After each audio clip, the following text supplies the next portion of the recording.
মতপার্থক্য থাকলেও সব রাজনৈতিক পক্ষকে আলোচনার মাধ্যমে সমস্যার সমাধানের আহ্বান জানিয়েছেন বিএনপি চেয়ারম্যান তারেক রহমান।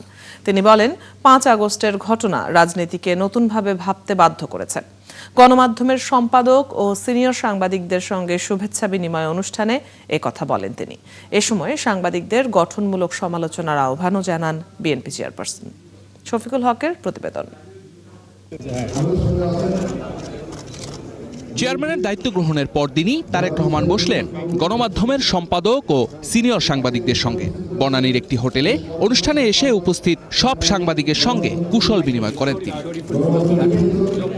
অনুষ্ঠানে উঠে আসে বিগত দিনে সংবাদকর্মীদের ওপর নিপীড়নের প্রসঙ্গ ছাড়াও গণমাধ্যমের স্বাধীনতা ও আসন্ন নির্বাচন ঘিরে নানামুখী সংকট। হয় দেখি আপনার এক ধরনের প্রশংসা, আর না হয় অন্ধ নিন্দা। ফলে আমি মনে করি যে ক্রিটিক্যাল এঙ্গেজমেন্ট, এই এঙ্গেজমেন্টটা ছাড়া আমাদের আসলে এই যে সাংবাদিকতার যে পরিবেশ বা আমরা মুক্ত গণমাধ্যম তৈরি করার যে জায়গাটা বলি, সেটা আসলে তৈরি করা যাবে না। কি কি পদ্ধতিতে গণতান্ত্রিক সাংবাদিকতার আবহ নষ্ট হয় সেগুলো আলোচনার জন্য তো সেমিনার করা যেতে পারে।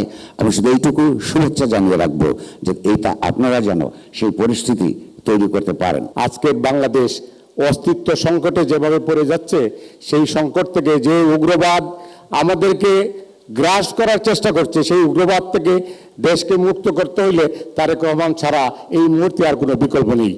স্বাগত বক্তব্যে বিএনপি মহাসচিব মির্জা ফখরুল ইসলাম আলমগীর বললেন, তারেক রহমানের দেশে ফেরায় গণতান্ত্রিক বাংলাদেশ গড়ে তোলার আকাঙ্ক্ষা তৈরি হয়েছে। সমগ্র দেশের মানুষ এক বুক ভরা প্রত্যাশা নিয়ে তার দিকে তাকিয়ে আছে। গোটা জাতি আজকে অনেক বেশি আশান্বিত হয়েছে। আশান্বিত হয়েছে এই জন্যেই যে এবার একটা সুযোগ সৃষ্টি হবে, সত্যিকার অর্থেই একটা উদারপন্থী গণতান্ত্রিক একটা ব্যবস্থা আমরা এখানে সৃষ্টি করতে পারবো।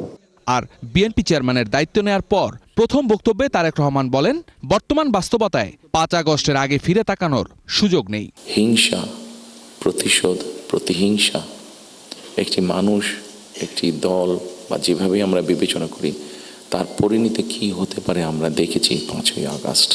দল মত নির্বিশেষে আমাদের মধ্যে মত পার্থক্য থাকবে, কিন্তু আমরা যদি চেষ্টা করি তাহলে সেই মত পার্থক্যের মধ্যে রেখে আলোচনার মাধ্যমে সেটি অনেক সমস্যার সমাধান হয়তো আমরা বের করে আনতে সক্ষম হব, কিন্তু কোনোভাবেই সেটি যাতে মত বিভেদের পর্যায়ে চলে না যায়।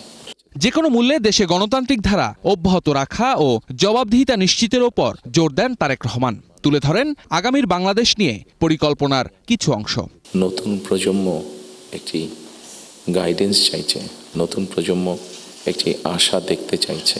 আমরা যদি দেশের স্বাধীনতা, দেশের সার্বভৌমত্বের জন্য কাজ করি, তাহলে নিশ্চয়ই আমার কাছে মনে হয় একজন রাজনৈতিক কর্মী হিসাবে আমি দৃঢ়ভাবে বিশ্বাস করি আমরা জাতিকে একটি সঠিক ডাইরেকশনে নিয়ে যেতে সক্ষম হব।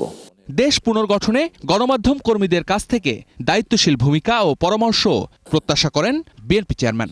আপনাদের কাছ থেকে এমন ধরনের আলোচনা, সমালোচনা আমরা পাই যেটা আমাদেরকে সাহায্য করবে দেশকে সামনে এগিয়ে নিয়ে যেতে। শুধু সমালোচনা করার জন্য নয়, আপনাদের কাছ থেকে এমন সমালোচনা আমরা পাই যাতে আমরা দেশের মানুষের যে সমস্যাগুলো আছে সেই সমস্যাগুলো যাতে আমরা সমাধান করতে সক্ষম হই। শফিকুল হক, ৭১, ঢাকা।